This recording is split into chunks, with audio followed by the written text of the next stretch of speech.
સુરત શહેર ક્રાઇમ બ્રાન્ચની કાર્યવાહી સામે આવી છે। ઘોડદોર રોડના બંગલામાં ત્રાટકનાર મોડેલ ગેંગ ઝડપાઈ છે।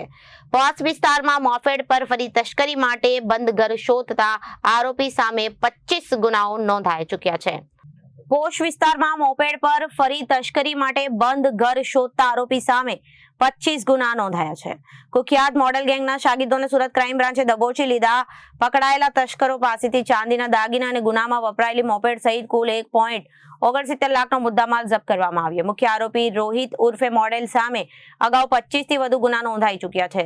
ચોરીમાં કુખ્યાત તસ્કર રોહિત ઉર્ફે મોડેલ સંડોવાયેલો છે, જેના આધારે પોલીસે લાલ દરવાજા વિસ્તારમાં વોચ ગોઠવી અને રોહિત અને તેના શાગીર્દ કરણને ઝડપી પાડ્યા હતા। પોલીસના હત્યા ઝડપાયેલા બંને આરોપી હાલ દિલ્હી ગેટ બ્રિજ નીચે ફૂટપાથ પર રહેતા હતા। મૂળ તેઓ પાટણ અને નડિયાદના વતની હોવાનું બહાર આવ્યું છે। Reporter Arvind Rathod, Janadesh news, Surat.